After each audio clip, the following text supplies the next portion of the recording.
Imaginez, vous achetez une machine flambant neuve pour votre entreprise. Elle coûte cher, mais vous en aurez besoin pendant plusieurs années. Alors, comment représenter cette dépense importante dans vos comptes sans dégrader brutalement votre résultat la première année?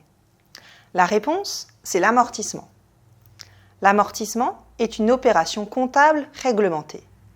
Selon le Code de commerce et le plan comptable général, l'amortissement correspond à la constatation de la perte de valeur d'un bien liée à son usage, l'usure physique, son évolution technique, l'obsolescence de l'actif ou simplement l'écoulement du temps. En clair, il s'agit d'étaler le coût d'un investissement sur sa durée d'utilisation probable. Prenons un exemple concret. Vous achetez une machine à 50 000 € qui durera 5 ans. Chaque année, vous comptabilisez une charge d'amortissement de 10 000 €. Cette charge diminue ainsi votre résultat comptable chaque année. Une entreprise doit amortir tous les biens destinés à rester durablement dans son patrimoine dès lors que leur durée d'utilisation est limitée. Elle doit être capable d'estimer les avantages économiques que chaque bien lui apportera et d'en déterminer le rythme de consommation, souvent mesuré à travers les flux de trésorerie.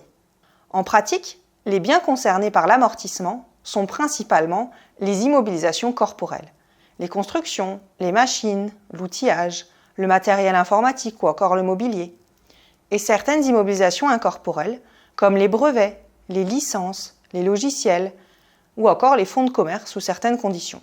À noter que les terrains et les œuvres d'art ne sont généralement pas amortissables, tout comme les immobilisations financières qui, elles, peuvent parfois être dépréciées.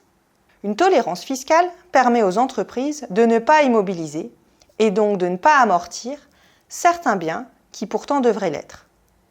Cette mesure concerne les biens de faible valeur et ayant une certaine nature. 3 principaux modes d'amortissement existent. Le premier, c'est l'amortissement linéaire. La charge est répartie de manière égale sur la durée d'utilisation de l'actif. Deuxièmement, l'amortissement dégressif. Il est plus avantageux au début. Il permet d'appliquer un taux fixe sur la valeur nette comptable restante, diminuant ainsi les charges d'amortissement chaque année. Et enfin, l'amortissement par unité d'œuvre. La charge dépend directement de l'utilisation réelle de l'immobilisation, comme par exemple le nombre d'heures d'utilisation d'une machine ou le nombre d'unités produites.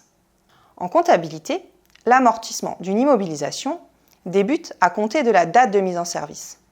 C'est la date à partir de laquelle l'immobilisation est en état de fonctionner selon son utilisation prévue.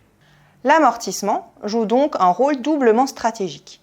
Tout d'abord, il va venir refléter fidèlement l'usure économique réelle des actifs de l'entreprise.